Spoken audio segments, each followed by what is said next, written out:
Welcome to స్ఫూర్తి info Telugu. ఈరోజు POLYCET ప్రిపరేషన్లో భాగంగా కెమిస్ట్రీ లోపల 91 నుంచి 120 క్వశ్చన్స్ని వాటి యొక్క ఆన్సర్స్ని అవసరమైన దగ్గర విత్ ఎక్స్ప్లెనేషన్ తోటి చూద్దాం. దానికంటే ముందు ఎవరైతే స్ఫూర్తి ఇన్ఫో తెలుగును మొట్టమొదటిసారి చూస్తున్నారో సబ్స్క్రైబ్ చేయండి. పక్కనే ఉండేటటువంటి బెల్ ఐకాన్ నొక్కి ఆల్ సెలెక్ట్ చేసినట్లయితే మా నుంచి వచ్చేటటువంటి ప్రతి వీడియో మీకు మొట్టమొదట చేరుతుంది. అదేవిధంగా చూసిన ప్రతి ఒక్కరూ లైక్ చేయండి. దీని ద్వారా ఈ వీడియో మిగతా అందరికి కూడా చేరుతుంది. Thank you. ఇక విషయంలోకి వచ్చేద్దాం. కెమిస్ట్రీ పార్ట్ లోపల మొత్తం 30 క్వశ్చన్స్ ఉంటాయి. ఇవి 91 నుంచి 120 వరకు ఉంటాయి. First question 91 question. Oxidation reaction involves. ఆక్సీకరణ చర్యలో జరిగేది ఏంది అని అంటున్నాడు. అడిషన్ ఆఫ్ హైడ్రోజన్ను కలపడమా, రిమూవల్ ఆఫ్ ఆక్సిజన్ O2ను తీసివేయడమా, రిమూవల్ ఆఫ్ హైడ్రోజన్ను తీసివేయడమా, పైవేవి కావా? అంటే ఆక్సీకరణ చర్య లోపల జరిగేది హైడ్రోజన్ను తీసివేయడం ఇక్కడ ఇచ్చినటువంటి ఆప్షన్ల ప్రకారంగా. అంటే థర్డ్ ఆప్షన్ అనేది సరైనది. The gaseous mixture contains hydrogen and oxygen in the ratio of 1:8. Hydrogen మరియు ఆక్సిజన్ల నిష్పత్తి ఎంత ఉంది? 1:8 by mass respectively. The ratio of number of molecules of hydrogen and oxygen in the above mixture is. అయితే ఆ మిశ్రమంలో ఉండే హైడ్రోజన్ మరియు oxygen అణువుల నిష్పత్తి ఎంత ఉంటుంది అంటున్నాడు. హైడ్రోజన్ మరియు ఆక్సిజన్ల నిష్పత్తి, అప్పుడు అణువుల నిష్పత్తి ఎప్పుడైనా సరే ఇక్కడ 2:1గా ఉంటుంది. అంటే ఫోర్త్ ఆప్షన్ అనేది సరైన సమాధానం. ఇక 93 question. Match the following. C+O2 gives rise CO2 plus Q. ఎప్పుడైనా ఏదైనా ఒక రసాయనిక చర్య లోపల ప్లస్ Q అంటే ఉష్ణం విడుదలవుతుంది. ఆ చర్యను ఏమంటాం? ఉష్ణమోచక చర్య అంటాం. ఇక్కడ ఉష్ణమోచక చర్యను చూపించేటటువంటిది కాలం Bలో జతపరచం కాబట్టి కాలం Aలో ఉండేదానికి కాలం Bలో ఎక్కడ సరైన సమాధానం ఉందో చూసుకోవాలి. మొదటిది A అనేది ఉష్ణమోచక చర్య అంటే ఎగ్జోథెర్మిక్ రియాక్షన్. ఎగ్జోథెర్మిక్ రియాక్షన్ ఎక్కడ ఉంది అంటే ఫోర్త్. అంటే మనం చూసినట్లయితే 4వది దీనికి సరైన సమాధానం. ఇక్కడ ఒకటి ఉష్ణమోచక చర్య అయినప్పుడు ప్లస్ Q అంటే ఉష్ణమోచక చర్య అయినప్పుడు రెండో రియాక్షన్ చూడండి. N2 + O2 gives rise 2NO - Q. అంటే ఏంది? -Q అన్నప్పుడు ఉష్ణ గ్రాహక చర్య, ఉష్ణాన్ని గ్రహిస్తుంది. కాబట్టి ఆటోమేటిక్గా బికి థర్డ్ ఆప్షన్ అనేది సరైన సమాధానం. మూడవది యాంటీ ఆక్సిడెంట్స్. యాంటీ ఆక్సిడెంట్స్ ఏంటి కోసం ఉపయోగపడతాయి అంటే ర్యాన్సిడిటీ కాకుండా అంటే ముక్కిపోవడాన్ని నిరోధిస్తాయి. అంటే సికి ఫస్ట్ ఆన్సర్ అనేది సరైన జవాబు.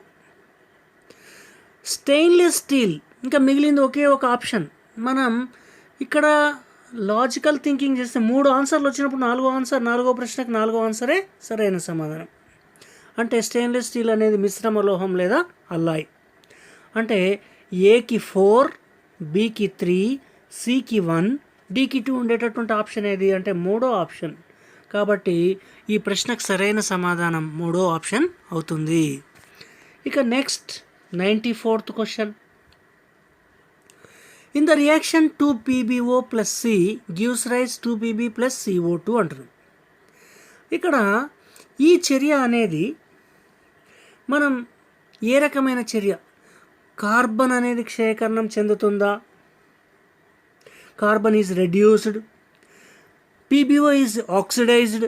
PbO అనేది లెడ్ ఆక్సైడ్ అనేది ఆక్సీకరణం చెందిందా? PbO is reduced. Lead oxide అనేది క్షయకరణం చెందిందా? PbO carbon డైఆక్సైడ్గా క్షయకరణం గావిస్తుందా? అంటే ఇక్కడ PbO ఏమైంది? Pbగా మారింది. అంటే ఇక్కడ ఏమవుతుంది? క్షయకరణం జరిగింది. అంటే 3వ ఆన్సర్ అనేది సరైన సమాధానం. Which one of the following statements is wrong for the chemical reaction A plus B gives rise C if the reactants and products are gases in state. అంటే A+B గివ్స్ రైస్ C అనేటటువంటి రసాయనిక చర్యలో క్రియాజనకాలు మరియు క్రియాజన్యాలు వాయు స్థితిలో ఉన్నాయి. ఆ చర్యకు సంబంధించి ఈ క్రింది వాక్యాల్లో తప్పుడు వాక్యం ఏది అంటున్నాడు. అంటే A+B అనేది వాయువులు, ఇక్కడ క్రియాజన్యం కూడా C అనేది కూడా వాయువే. ఇప్పుడు ఈ 4 ఆప్షన్ల లోపల ఏది తప్పు అనేది, ఇక్కడ first option 1 litre A 1 litre Bతో సంయోగం చెంది 1 లీటర్ C ఏర్పడుతుంది. Second option 1 mole A 1 mole B సంయోగం చెంది 1 మోల్ C ఏర్పడుతుంది. 1 గ్రామ్ A 1 గ్రామ్ B సంయోగం చెంది 1 గ్రామ్ C ఏర్పడుతుంది. 1 అణు A 1 అణు B సంయోగం చెంది 1 అణు C ఏర్పడుతుంది. ఇక్కడ జాగ్రత్తగా గమనిస్తే గ్రామ్ అనేది ఘన పదార్థాన్ని, సాలిడ్ను చూపించడానికి మాత్రమే ఉపయోగపడుతుంది. మిగతావి మనకు గ్యాసెస్కి ఉపయోగపడతాయి. కాబట్టి ఇక్కడ తప్పుగా ఉండేటటువంటి స్టేట్మెంట్ ఏంటంటే 3వది తప్పుగా ఉంది. కాబట్టి 3వది ఆన్సర్. మనకు కొద్దిగా అంటే క్వశ్చన్ లోపల ట్విస్టింగ్ ఏముంది అనేది కొంచెం ఆలోచిస్తే సరిపోతుంది. కెమిస్ట్రీ కానీ ఫిజిక్స్ పార్ట్ కానీ 30కి 30 స్కోర్ చేయొచ్చు. ఇంకొక ముఖ్య విషయం, నెక్స్ట్ వీడియో మనం ఫిజిక్స్ లోపల ఈసారి పాలిసెట్లో ఉండేటటువంటి సిలబస్ ఏ విధంగా ఉంది, ఆ సిలబస్లో ఏవేవి చదివితే మనం 30కి 30 లేదా మ్యాక్సిమం స్కోర్ చేయగలుగుతాం అనే వీడియోను తొందరలోనే దాన్ని ప్రవేశపెట్టబోతున్నాం. కాబట్టి ఎవరు మిస్ కావద్దు. Next 96th question. The volume of oxygen required for complete oxidation of 2 liters of methane at STP. స్థిర ఉష్ణోగ్రత పీడనాల వద్ద 2 లీటర్లు ఉండేటటువంటి మీథేన్ పూర్తిగా ఆక్సీకరణం కావడానికి ఆక్సిజన్ యొక్క ఘన పరిమాణం ఎంత ఉండాలి అంటున్నాడు. ఇక్కడ మీథేన్ అనేది 2 లీటర్లు ఉంది, అంటే దానికి డబుల్ అంటే 4 లీటర్స్ అయితే సరిపోతుంది. నెక్స్ట్, క్రింది వాటిలో ఎక్కువ సంఖ్యలో OH మైనస్ ఆయాన్లను ఇచ్చేది HCl ద్రావణమా, CH3COOH ద్రావణమా, NH4OH ద్రావణమా, NaOH ద్రావణమా? సోడియం హైడ్రాక్సైడ్ అనేది ఎక్కువ సంఖ్య లోపల OH మైనస్లను ఇస్తుంది కాబట్టి 4th ఆప్షన్ అనేది సరైన సమాధానం. Which one of the following produces more number of H3O+ ions? ఈ క్రింది వాటిలో ఎక్కువ సంఖ్యలో H3O+ అయాన్లను ఏర్పరిచేది అనేది HCl ద్రావణమా, CH3COOH ద్రావణమా, NaOH ద్రావణమా, MgOH2 ద్రావణమా? ఇక్కడ H3O+ రావాలంటే ఏం కావాలి మనకు?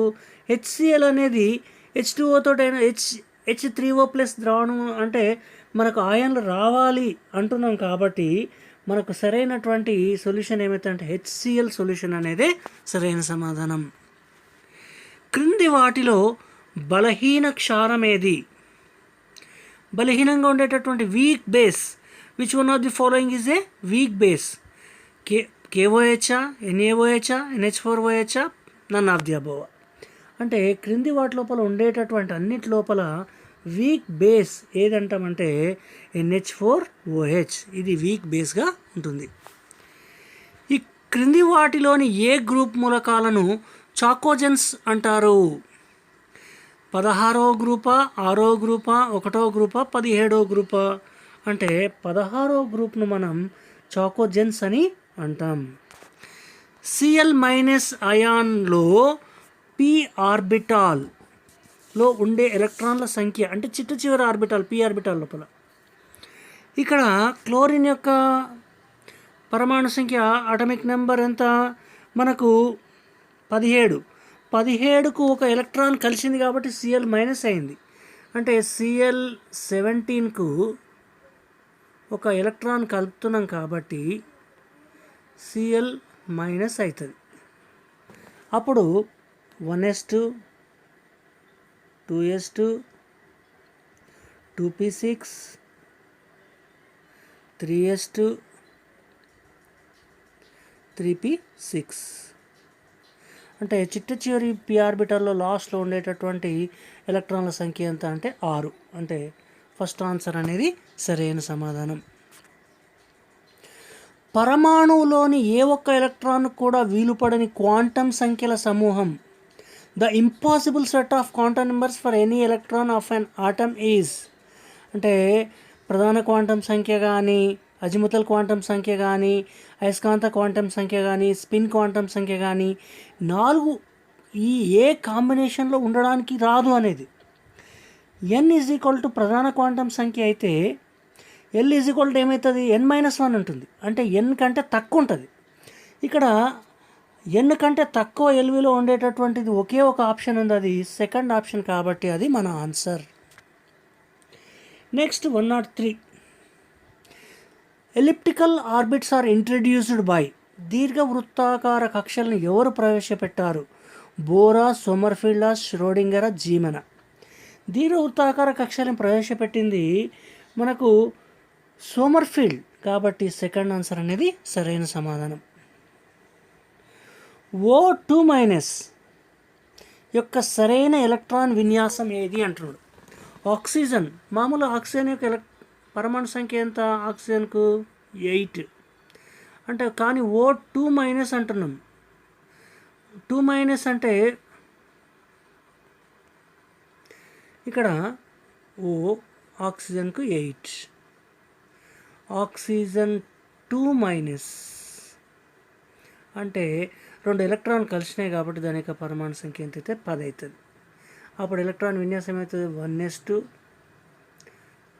2s2, 4 అయిపోయినాయి అంటే 2p6. 1s2, 2s2, 2p6. ఇది సెకండ్ ఆప్షన్ అనేది సరైన సమాధానం. Next 105 question. Wear do Na and N belongs? Sodium మరియు నైట్రోజన్లు డాష్కి చెందుతాయి. ఎస్ బ్లాకా? Na అనే ఎస్ బ్లాక్కు మరి N అనే డి బ్లాక్కు. పి బ్లాక్కా? Na అనే ఎస్ బ్లాక్కు మరి N అనేది పి బ్లాక్కా? ఇక్కడ ఫోర్త్ ఆప్షన్ అనేది సరైనటువంటి సమాధానం.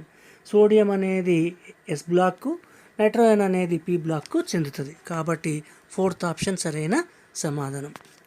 Next 106. The atomic numbers of actinide series elements are. Actinide శ్రేణి మూలకాల యొక్క పరమాణు సంఖ్యలు ఏంటివి అని అడుగుతున్నాడు. ఆక్టినైడ్ ఎక్కడ నుంచి స్టార్ట్ అవుతుంది? 90 నుంచి స్టార్ట్ అయ్యి 103 వరకు ఉంటుంది. అంటే సెకండ్ ఆప్షన్ అనేది సరైన సమాధానం. The order of second ionisation energy values of oxygen and nitrogen is. Oxygen మరియు నైట్రోజన్ యొక్క రెండవ అయనీకరణ శక్తి క్రమం ఆక్సిజన్కి ఎక్కువ ఉంటుందా, నైట్రోజన్కి ఎక్కువ ఉంటుందా? రెండవ అయనీకరణ శక్తి అంటే ఆక్సిజన్కి ఎక్కువ ఉంటుంది. కాబట్టి ఫస్ట్ ఆన్సర్ అనేదే సరైనది. గ్రూప్లో రుణ విద్యుతాత్మక క్రమము సాధారణంగా ఎట్లా ఉంటుంది? Generally the order of electronegativity in groups. రుణ విద్యుతాత్మక క్రమం ఎట్లుంటుంది? గ్రూప్ లోపల క్రమంగా తగ్గుతుంది. అంటే ఫస్ట్ ఆన్సరే సరైనది. క్రింది వానిలో అయానిక పదార్థం కానిది, అయానిక పదార్థం కాకుండా ఏది ఉంది? NaF, NaCl, MgO, NH3. ఇక్కడ అయానిక పదార్థం కాంది NH3. కాబట్టి ఇది ఫోర్త్ ఆప్షన్ అనేది సరైన సమాధానం. The molecule with 2 bond pairs in 2 covalent bonds around the nucleus of the central atom without any lone pair in the valency shell is. సమయోజనీయ బంధంలో మధ్య పరమాణు కేంద్రకం చుట్టూ వ్యాలెన్సీ కక్షలో 2 బంధ ఎలక్ట్రాన్ జంటలు ఉండి ఒంటరి ఎలక్ట్రాన్ జంటలు లేనటువంటి అణువు ఏది అని అడుగుతున్నాడు. అంటే సమయోజనీయ బంధం మధ్యలో పరమాణు కేంద్రకం చుట్టూ వ్యాలెన్సీ కక్ష లోపల 2 బంధ ఎలక్ట్రాన్ జంటలు ఉండాలి, ఒంటరి ఎలక్ట్రాన్ జంటలు ఉండకూడదు. అది సాధ్యమయ్యేది బెరీలియం క్లోరైడ్లో మాత్రమే సాధ్యమవుతుంది. అంటే BeCl2. అంటే ఫస్ట్ ఆన్సరే సరి అయినది. ఇక చూస్తున్నటువంటి వాళ్ళందరికీ ఒక చిన్న రిక్వెస్ట్ ఏంటంటే, మీరు చూసిన ప్రతి వీడియోను స్ఫూర్తికి సంబంధించినవి వెంటనే లైక్ చేయండి. లైక్ చేయడం ద్వారా ఇది మిగతా వారికి కూడా ఎక్కువగా చేరేటటువంటి అవకాశం ఉంటుంది. కాబట్టి లైక్ చేయండి, మర్చిపోవద్దు. Next 111 question. The molecules with decrease order of bond angles are, బంధకోణం తగ్గే క్రమంలో ఉండేటటువంటి అణువుల సిరీస్. ఇక్కడ బంధకోణంలో తగ్గేటటువంటి అణువులు ఏమున్నాయి? BF3NH3H2OCH4, BeCl2BF3CH4NH3, BCl3H2ONH3CH4, BeCl2H2ONH3CH4. అంటే ఇక్కడ తగ్గే క్రమంలో ఉండేటటువంటిది beryllium chloride, boron trifluoride, CH4 methane, NH3. కాబట్టి రెండో ఆన్సర్ అనేది సరైన సమాధానం. Which one of the following is wrong in case of NaCl crystal? NaCl స్ఫటిక విషయంలో క్రింది వాటిలో ఏది తప్పు? నెగిటివ్ ఫామ్ చూడండి, క్వశ్చన్ జాగ్రత్త చూడాలి. అంటే దానికి చెందనిది, ఇది జలద్రావణ స్థితిలో విద్యుత్ వాహకంగా పనిచేయదు. పనిచేస్తుంది, ఇది చాలా బాగా పనిచేస్తుంది. కాబట్టి ఫస్ట్ ఆన్సరే తప్పు. కాబట్టి మనకి ఫస్ట్ ఆన్సరే సమాధానం అవుతుంది. లోహ నిష్కర్షణ క్రియలో క్షయకారిణిగా వాడినది. Which one of the following is used as reducing agent in metallurgical process? Metallurgical process లోపల రెడ్యూసింగ్ ఏజెంట్గా వాడేది కోకా, ఆక్సిజనా, KMnO4 ఏది కాదా? కోక్ అనేది రెడ్యూసింగ్ ఏజెంట్గా వాడతాం. కాబట్టి ఫస్ట్ ఆన్సరే సరైన సమాధానం. విలీన HCl నుండి హైడ్రోజన్ విడుదల చేయనటువంటి లోహం. The metal which do not displace hydrogen from diluted HCl is zinc, magnesium, copper, ferrous. ఇక్కడ కాపర్ అనేది హైడ్రోజన్ విడుదల చేయదు. కాబట్టి ఇది మన థర్డ్ ఆన్సర్ అనేది సరైన సమాధానం. సాధారణంగా లోహ ఆక్సైడ్లు లోహాలుగా డాష్ వలన మారుతాయి. Generally metallic oxides are converted into metals by భర్జనము, రోస్టింగ్ వలన, భస్మీకరణం, క్యాల్సినేషన్ వలన, ఆక్సిడేషనా, రిడక్షనా. అంటే లోహ ఆక్సైడ్లు లోహాలుగా మారాలంటే ఏం జరగాలి? క్షయకరణం జరగాలి, అంటే రిడక్షన్ జరగాలి. రైల్వే ట్రాక్లోని రైలు పట్టాలను కలుపుటకు వాడేటటువంటి క్షయకారిణి ఏది అంటున్నాం? రైలు పట్టాలను అతికించడానికి ఏం వాడతాం? అల్యూమినియం వాడతాం. అల్యూమినియమా, కార్బనా, SO2 అంటే అల్యూమినియం. కాబట్టి ఫస్ట్ ఆన్సరే సరైనది. The bond angle of HCH in C2H4, 2 కార్బన్లు, ఒకటి ఉంటే మిత్, 2 ఉంటే ఇత్. ఇక్కడ C2H4 డబుల్ అయింది అంటే CnH2n అంటే ఏన్. ఇథైన్ లోపల బంధకోణం ఎంత ఉంటుంది అంటే ఇథైన్ లోపల 120 డిగ్రీలు ఉంటుంది. అంటే 4వ ఆన్సర్ సరైన సమాధానం. ఆల్కహాల్ యొక్క సాధారణ formula. The general formula of alcohol is. Alcohol అంటే ఏముంటుంది? OH గ్రూప్ ఉంటుంది, OH ఫంక్షనల్ గ్రూప్ ఉంటుంది. ఇక్కడ OH ఉండేటటువంటి ఫంక్షనల్ గ్రూప్ ఎక్కడ ఉంది? First option, second option, third option, fourth ఆప్షన్లో ఫస్ట్ ఆప్షన్లోనే ఉంది. ఇక్కడ CnH2n+1 ఆల్కైల్ ఉంటుంది, ఆల్కైల్ ప్లస్ OH. కాబట్టి ఫస్ట్ ఆన్సరే సరైన సమాధానం. In a carbon compound has many functional groups, then the order of preference while naming it according to IUPAC nomenclature is. ఒకవేళ కర్బన సమ్మేళనంలో ఎక్కువ ప్రమేయ సమూహాలు ఉన్నట్లయితే IUPAC నామకరణ పద్ధతిలో పేరు పెట్టినప్పుడు ప్రమేయ సమూహాలకు ఇచ్చే ప్రాధాన్యత క్రమం ఏంది అని అడుగుతున్నాడు. ఇక్కడ ప్రాధాన్యత క్రమం అనేది ఫస్ట్ COOHకి ఇస్తాం, తర్వాత CONH2కి ఇస్తాం. అంటే సెకండ్ ఆప్షన్ అనేది సరైన సమాధానం. ఇక last question. The IUPAC name of NH2, CH2, CHOH, CH2, COOH. దీని యొక్క పేరు ఇక్కడ అమైనో ఎక్కడుంది? ఫస్ట్లో ఉంది. కాబట్టి దీనికి ఫస్ట్ కార్బన్ 1 అమైనో. ఇక్కడ సెకండ్ కార్బన్ మీద హైడ్రాక్సీ ఉంది కాబట్టి 2 హైడ్రాక్సీ. మొత్తం 4 కార్బన్ కాబట్టి బ్యూటో. ఆల్కహాల్ గ్రూప్ ఉంది కాబట్టి COOH ఉంది కాబట్టి బ్యూటనోయిక్ ఆమ్లం. అంటే ఫస్ట్ ఆన్సరే సరైన సమాధానం. ఈ విధంగా పూర్తి విశ్లేషణతోటి పాలిసెట్ ప్రిపరేషన్ కోసం మీకు ఉపయోగపడే విధంగా తొందరలోనే నెక్స్ట్ వీడియోనే ఫిజిక్స్ పార్ట్ తోటి 100% ఇప్పుడు ఈసారి ఇచ్చినటువంటి 100% అంటే 100% అంటే 30/30 మార్క్స్ ఫిజిక్స్ లోపల స్కోర్ చేయడానికి కొద్దిగా టెక్నిక్ ఉపయోగిస్తే మనం కష్టపడితే 30/30 స్కోర్ చేసే టెక్నిక్స్ అన్నిటినీ నెక్స్ట్ వీడియోలో చెప్పబోతున్నాను. ఎవ్వరు కూడా మిస్ కావద్దు. అదేవిధంగా చూసిన ప్రతి ఒక్కరు కూడా లైక్ చేయండి, షేర్ చేయండి. Thank you for watching. Bye.